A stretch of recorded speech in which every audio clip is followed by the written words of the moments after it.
Duck, the Great Western engine, worked hard in the yard at the big station. Sometimes he pulled coaches. Sometimes he pushed freight cars, but whatever the work, Duck got the job done without fuss. One day, Duck was resting in the shed when Sir Topham Hatt arrived. "Your work in the yard has been good. Would you like to have a branch line for your own?" "Yes, please, sir," replied Duck. "Very well," said the Fat Controller. "I hope you will work hard and be a credit to me." So Duck took charge of his branch line. The responsibility delighted him. The Fat Controller has reopened a branch line. It runs along the coast by sandy beaches and seaside towns till it meets the small railway at a port to which big ships come. Duck enjoyed exploring every curve and corner of the line. Sea breezes swirled his smoke high into the air, and his green paint glistened in the sunlight. "This is just like being on holiday," he puffed. "Well, you know what they say," laughed his driver. "A change is as good as a rest." Soon, Duck was busier than ever.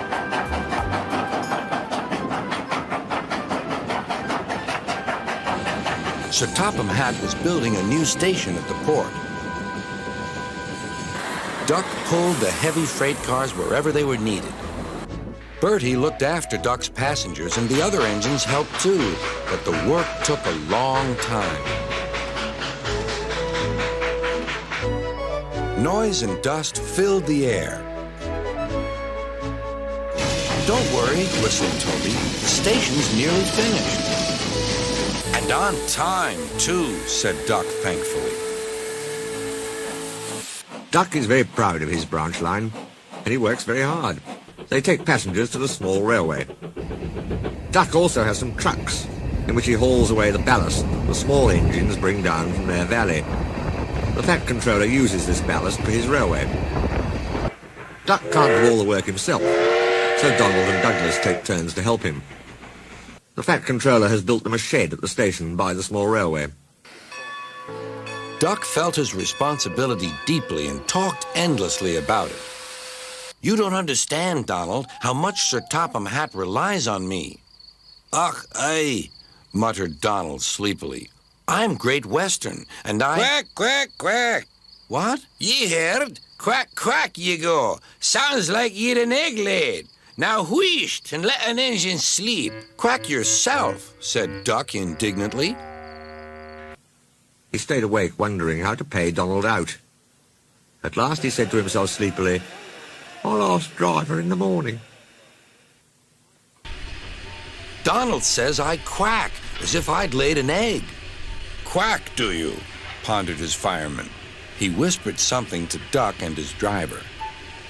They were going to play a joke on Donald and pay him back for teasing Duck. The engines were busy for the rest of the day, and nothing more was said.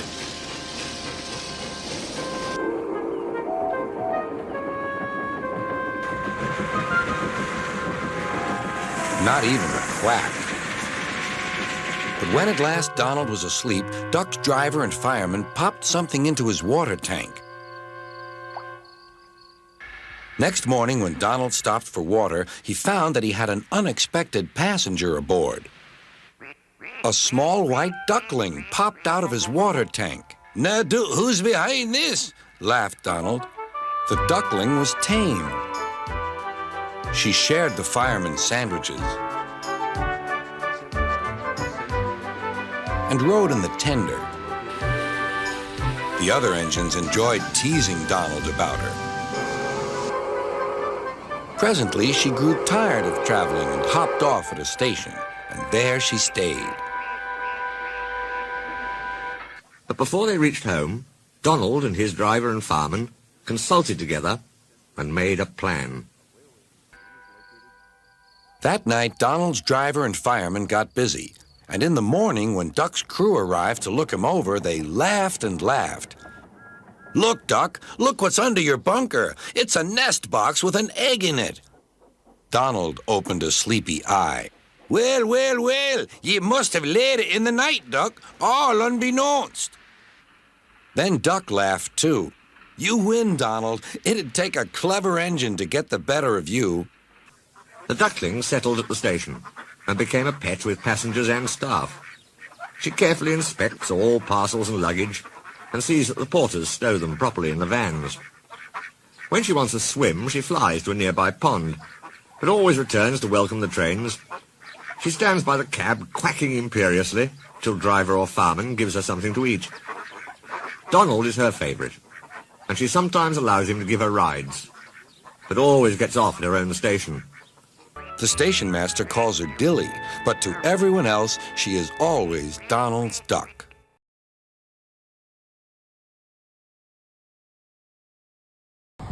One day, Edward was talking to Trevor when Douglas steamed by. He was pulling a train of heavy coal cars. Come on, Edward. Stop gossiping in the sun when there is work to be done. Later, Edward spoke to Douglas. Trevor and I are old friends, and you and he have a lot in common, too. We do? Quizzed Douglas. And what would that be? Scrap, said Edward quietly. Douglas gasped. Don't mention that word. It makes me wheels wobble. It does the same to Trevor, replied Edward. He was being sent to the scrapyard, but the vicar and I saved him, and now he's really useful again. Even so, Sir Topham Hatt certainly does need another steam engine here. Aye, he does, and quickly. That night, Douglas was still working.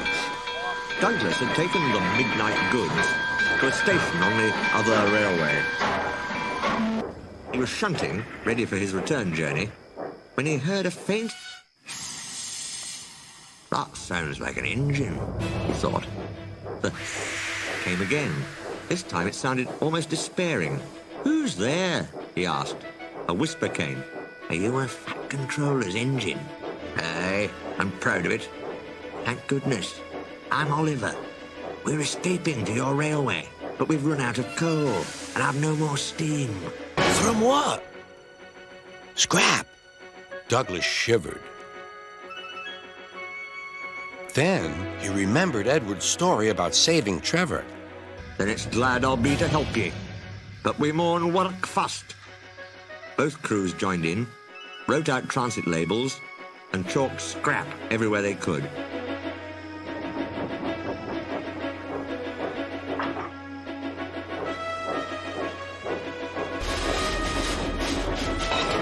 Douglas marshalled Oliver in front of his train. Come on.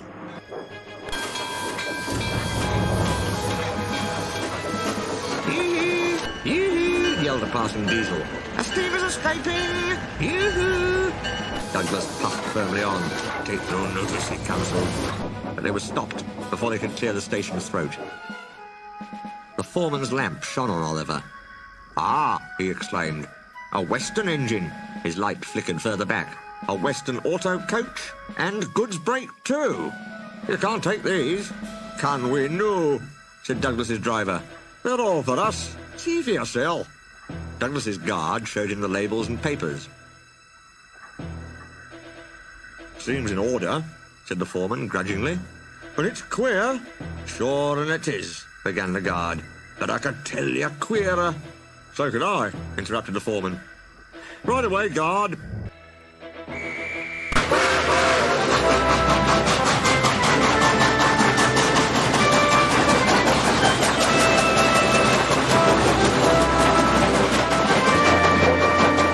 That was a near thing. We've had worse, smiled Oliver. We ran at night. Friendly signalmen would pass us from box to box when no trains were about. We got on well till Control heard about a mystery train. Then they tried to hunt us down. What did you do? A signalman let us hide on an old quarry branch. Driver, fireman and guard blocked the cutting with rubbish. We stayed there for days, with diesels baying and growling like hounds outside. I was very frightened then. Small blame to ye, said Douglas feelingly. Presently they rumbled over the bridge and onto the Fat Controller's railway. We're home, They can't catch your news. Tell Isabel and Toad, please. Douglas called out the news and heard a joyful ting-a-ling-a-ling, ting-a-ling-a-ling. He was surprised. Oliver chuckled. That's Isabel, he said. There's a bell on her, you see. She's clever. Je ne sais. Douglas was impressed. About this Toad, he continued. Is he? What you wished, said his driver. Yon's the works. We maun slip in unbeknownst and find a place for Oliver. Douglas tried hard to be quiet, but the night foreman heard them and had to be told their secret. I know just the place, he said, and showed them an empty siding nicely hidden away. Oliver said goodbye and thank you, and Douglas puffed away. Yon's an enterprising engine, he thought. I won away here with Donald, but I'd have been feared to do it on my own. The next day, Douglas told the other engines all about Oliver. Sir Topham Hatt will have to know, said James. Douglas should tell him at once, added Gordon. Well, here he is, said a voice. Now, what's this all about? Beg pardon, sir, but we do need another engine. Yes, sir, ventured Gordon. A steam engine, sir. They, said the Fat Controller gravely, are rare. And unless one escapes, there's little hope. But, sir, burst out Donald, one has. And thanks to Douglas, he's now at our works, announced the Fat Controller. Sir, gasped Douglas, is there anything you don't know? More than you think, he laughed. Oliver's crew told me all you did, Douglas. Oh, sir, you couldn't see a braw wee engine and him in trouble and no do a wheel's turn. More than a wheel's turn, I fancy. Douglas, I'm pleased with you. Oliver, Isabel and Toad will soon be ours. Oliver and Isabel are just what we need for Duck's branch line. Loud cheers greeted this announcement. And Toad wants to be your brake van, Douglas. Thank you, sir. I'd hoped for that. He and I'll do brawly together. The Fat Controller soon had Oliver, Isabel and Toad mended and painted in full Great Western colours. Then he rescued 3 more Western auto coaches. 2, Alice and Mirabelle, he gave to Duck. The 3rd, Dulcie, joined Oliver and Isabel. Duck and Oliver are happy on their branch line. It runs along the coast to the small railway. We reopened branches, they boast. They're very proud of this indeed. The others laughed at first and called it the Little Western. Duck and Oliver were delighted, and so the Little Western it will always be.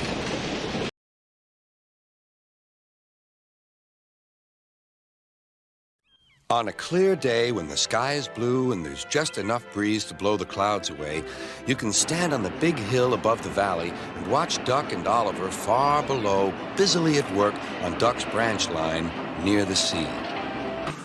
Oliver is a Great Western tank engine. The other railway wanted to scrap him, so he ran away. Isabel, his faithful coach, came too, and so did Toad, her brake van. At the last moment they were nearly caught, but Douglas saved them. The Fat Controller was pleased and said that when Oliver was mended, he could help Duck with his branch line. We'll give you Great Western colours, like Duck, he said kindly. That will help you to forget your troubles. Oh, thank you, sir, said Oliver happily. The 2 engines are very proud of their matching coats of gleaming color. Oliver often talks about the time that Douglas saved him from scrap. If it wasn't for his help, Oliver will say, I might have been caught when I ran away from the scrapyard, and I would never have come to live here on Sir Topham Hatt's railway.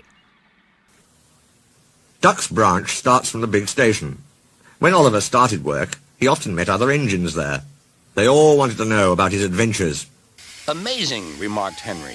Oliver, said James, has resource. And sagacity, put in Gordon. What does that mean, whispered Percy. I think, replied Thomas, it's about being clever and wise.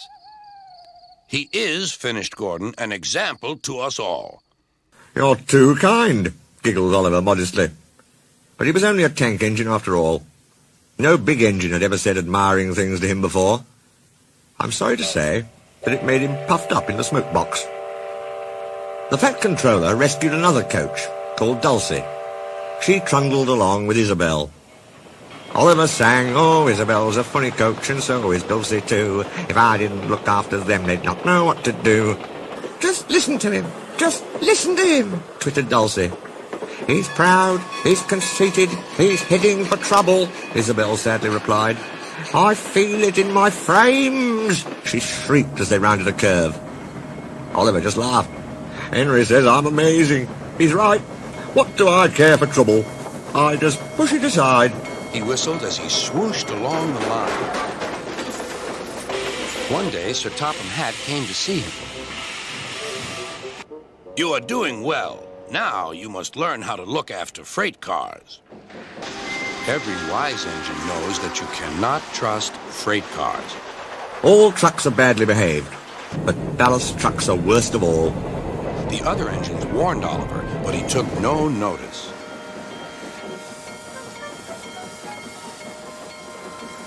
"You think I can't manage," he said, huffily. "Gordon knows better. He says I'm sagacious." You may be good gracious or whatever you call it, but cars can be troublesome, and... "Say no more, Duck. It's maybe a pity, but the wee engine'll just have to learn." Today, Oliver took the trucks by himself for the first time. He pulled the loaded ones to a siding and pushed empties to the chute. Then he came back full of confidence to take the loaded wagons away. The loaded trucks were comfortable and didn't want to move. They had just realized, too, that they had a different engine. "Duck, we know," they grumbled. "And Donald, and Douglas." "What right has he to poke his funnel in here?" "Look sharp," puffed Oliver. "That's not the way to speak," hissed the cars. "We'll get even." Oliver heard nothing. And Oliver thought he had them in control. "Trucks," he told himself proudly, "don't play tricks on me. I'll arrange them on the middle road and start away as soon as Duck arrives. I can't understand why he says they're so troublesome." They reached the station throat. The cars moved smoothly at first, then suddenly Oliver felt them push forward. His driver applied the brakes, but they were useless against the surging cars. "On, on," yelled the cars. Oliver fought hard, but still they forced him on and on.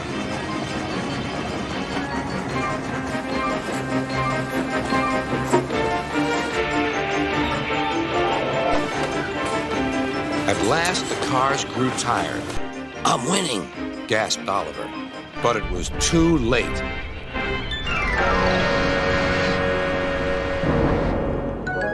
Oliver lay bruised and bemused, bunker down in the turntable well. Duck surveyed the damage. "Hello, Oliver. Are you being a good gracious engine? Beg pardon, but we really don't like this sort of surprise. Donald and Douglas will miss their turntable until it is mended." That evening, Oliver was hauled gently to safety.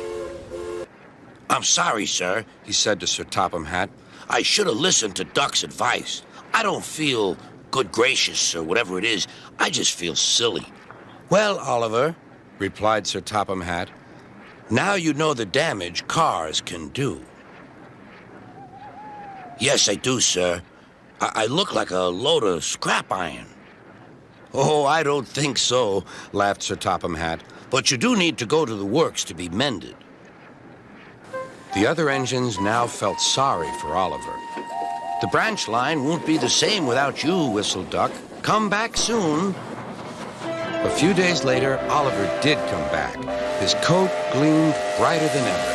He was a wiser engine, too. He never made a mistake about cars again.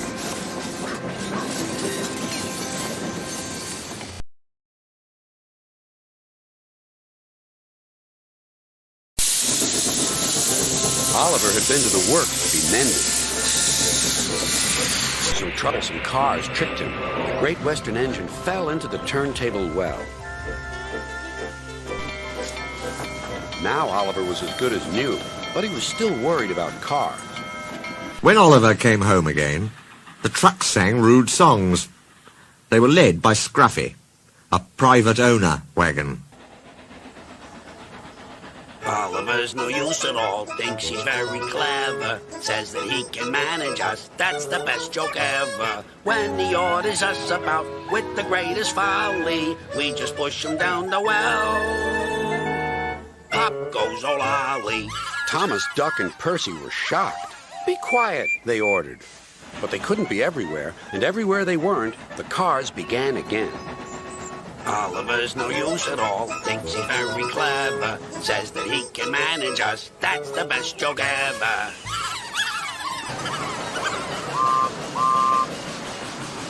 At last, the engines gave up. We're sorry, Oliver, they said. It's really my fault, said Oliver sadly. I shouldn't have fallen in the turntable well. Toad, the brake van, felt sorry for Oliver, too. Next morning, he spoke to Douglas. I'm worried, Mr. Douglas.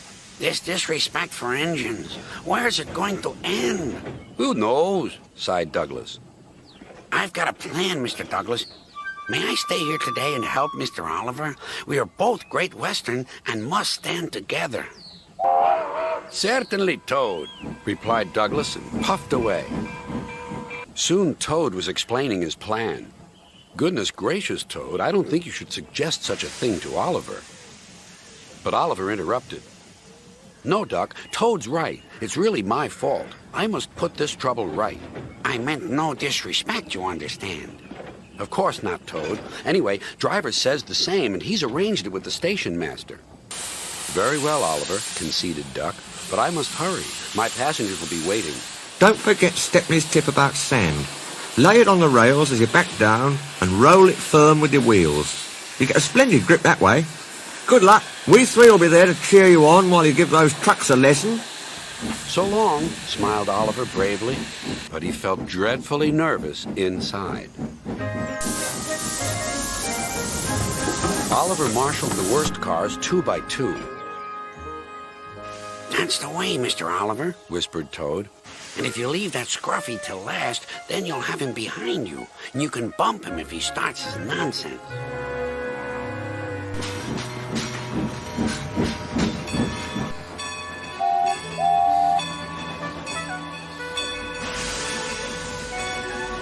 Duck arrived to find them ready and waiting. 3 cheers for Oliver and Toad, he called. Alice and Mirabelle responded with a will, and so, wonderingly, did the passengers. Hold back, whispered Scruffy, and pass the word to the others.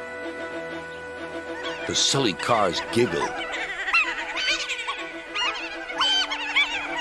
But Oliver knew what to do. There was plenty of sand on the rails, and his wheels gripped splendidly. He gave a great heave. Oh, groaned Scruffy. I don't like this. Go on, yelled Duck. Well done, boy, well done. Oh, wailed Scruffy. I'm coming apart.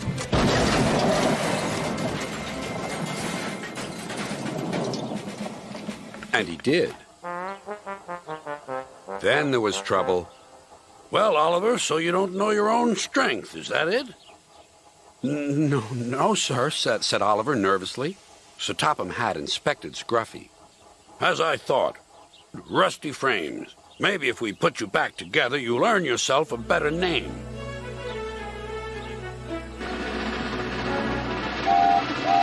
Nowadays, Oliver only takes the cars when the other engines are busy.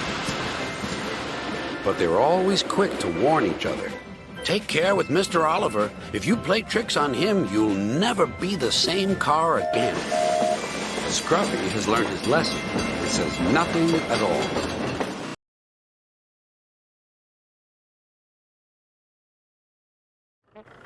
It was a special holiday on the island of Sodor. Bertie the bus was working harder than ever before. All the engines were busy too.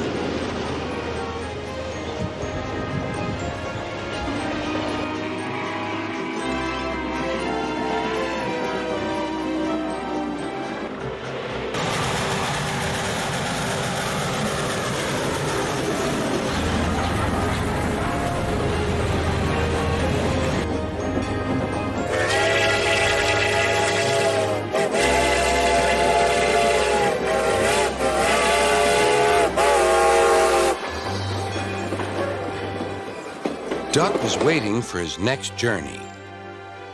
The small railway engines were working hard. Their station was crowded. No sooner had one train started than another was filled with people waiting to go.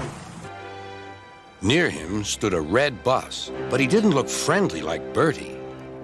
He had never seen it before. The bus watched the passengers happily milling round the small railway. "Stupid nonsense," he grumbled. "Wouldn't have brought 'em if I'd known. I'd have had a breakdown or something." "I'm glad you didn't," smiled Duck.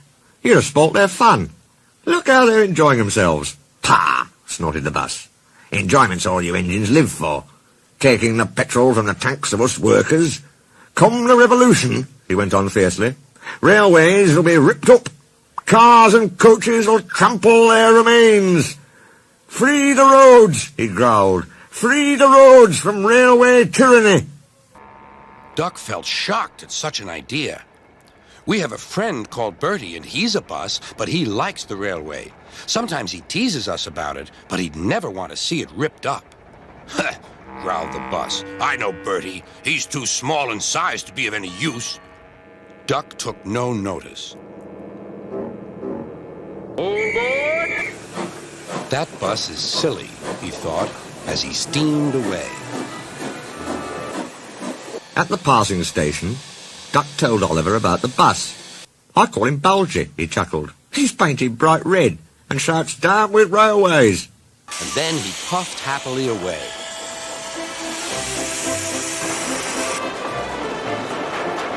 But that afternoon, when the two engines met again, Oliver was no longer laughing.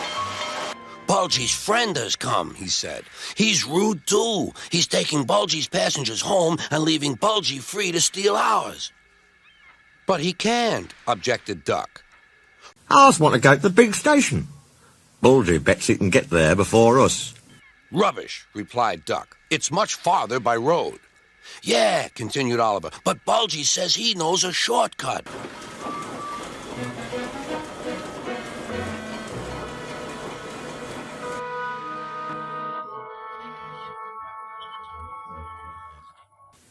That evening, Donald, Oliver and Duck were preparing for the homeward rush. Duck's train was to be first out, but he had few passengers. He was soon to know why. "Look!" shrilled Oliver. "Look at Bulgy! He's a mean scarlet deceiver." Bulgy was wearing a large sign saying railway bus. "Yeah, boo snubs," he jeered as he roared away. "Come on," puffed Duck to his coaches. "Let's see what he's up to."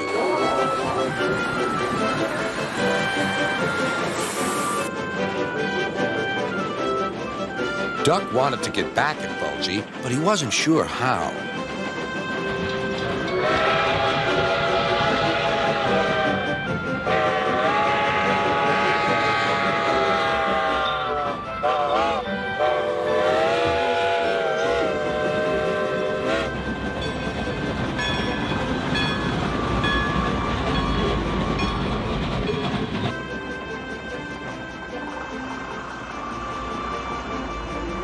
Then, in the distance, Duck saw a man waving a red flag.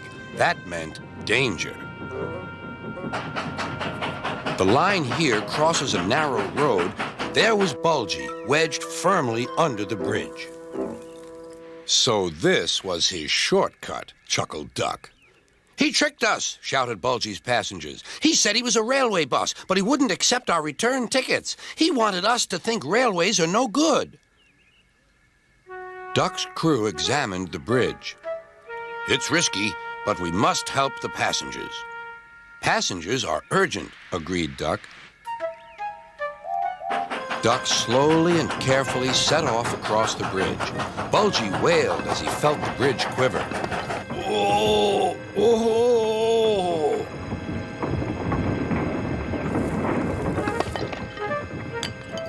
"Stop!" he shouted. "It might fall on me."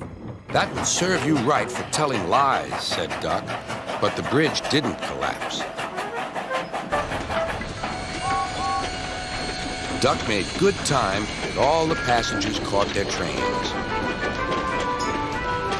The bridge is now mended, but not, unfortunately, Bulgy and his ways. he never learned sense. He's a hen house now, and his lies can do no harm. The hens never listen to them anyway.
With stars in their eyes.